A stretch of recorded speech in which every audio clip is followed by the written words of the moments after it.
အခန်းစနစ်စိတ်သင်ရဲ့စိတ်ကကဘာကြီးကိုပြောင်းလဲဖို့ကိုတော့စွမ်းဆောင်နိုင်ပါတယ်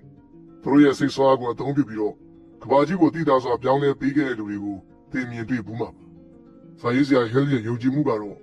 အကြောင်းပြချက်တစ်ခုကအခြားလူတွေရဲ့အတွေးခေါ်တွေကိုကင်လို့ပြနိုင်နေဆိုတာပါဒါပေမဲ့တုံ့လုံးမှုတွေကိုမကြောက်မချားဘဲနဲ့ခိုင်မာတဲ့အတွေးတွေကမှသာအကြောင်းပြချက်တွေကိုလက်ခံနိုင်မယ်လို့စာရေးသူကဖြည့်ဆွတ်ထားပါတယ်တကယ်လို့တစုံတစ်ယောက်ကလိန်ဆွဲကိုကူးပြောင်းမှုကြိုးစားနေတယ်ဆိုရင်သူတို့ရဲ့အတွေးတွေကအကောင်းဆုံးပြောင်းလဲမှုချိန်နှုန်းတွေနဲ့တုံ့လုံးနေပါတယ်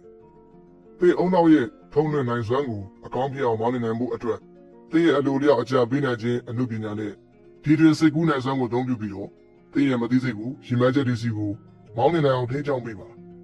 သင်ရဲ့စိတ်ကသင်ခံစားချက်နဲ့ပြောသမျှဘယ်အရာကိုမဆိုအကောင်းဆုံးဖြစ်အောင်ဖြည့်ဆည်းပေးပါလိမ့်မယ်ဒီလိုဖြစ်လာနိုင်မှုအတွက်သင်ရဲ့အိမ်မက်တွေကိုသင်ရဲ့လူရင်းဆန္ဒတွေနဲ့မြင်နိုင်အောင်ကြည့်ပါစိတ်ဆိုတာကသင်ရဲ့အတွေ့အကြုံနဲ့စိတ်ဆန္ဒတွေကြေးအောင်ရာသင်ရဲ့ရည်မှန်းချက်တွေပေါက်ဖွားရာနေရာပဲဖြစ်ပါတယ်အရိုးရှင်းဆုံးပြောရမယ်ဆိုရင်သင်ကိုယ်သင်ဆရာတက်ကြွနေအောင်နဲ့ကောင်းမွန်တဲ့စိတ်အခြေအနေကိုအမြဲတမ်းထိန်းသိမ်းထားရမှာဖြစ်ပါတယ်ဒီလိုလုပ်တဲ့အခါမှာပဲသင်ရဲ့အုံနောက်ကအစွမ်းကိုသုံးပြီးတော့မှအလုပ်လုပ်နိုင်မှာပဲဖြစ်ပါတယ်ဒါကသင်ကိုကောင်းမွန်ရှင်းလင်းစွာတွေးတောနိုင်အောင်လို့ကူညီပေးနိုင်ပြီးတော့အကြံဉာဏ်တွေကအလိုလျောက်ထွက်လာမှာပဲဖြစ်ပါတယ်သင်ရဲ့စိတ်ကိုအသုံးပြုတဲ့အပေါ်မူတည်ပြီးတော့သင်ရဲ့အိမ်မက်တွေကလက်တွေ့ဖြစ်လာမှာပဲဖြစ်ပါတယ်သင်ရဲ့အုံနောက်ကိုအသုံးပြုပြီးတော့သင်ရဲ့ရည်မှန်းချက်ကိုရောက်ရှိနိုင်ဖို့အတွက်လိုအပ်သောကျွမ်းကျင်မှုတွေကိုတိုးတက်လာအောင်လုပ်ဆောင်ပါသင်ရဲ့ကျွမ်းကျင်မှုတွေကိုပိုပြီးတည်ဆောက်နေသင်ရဲ့ရည်မှန်းချက်ကိုပိုပြီးမြင်မြင်ရောက်နေပဲဖြစ်ပါတယ်။ပတ်ထားရမှာက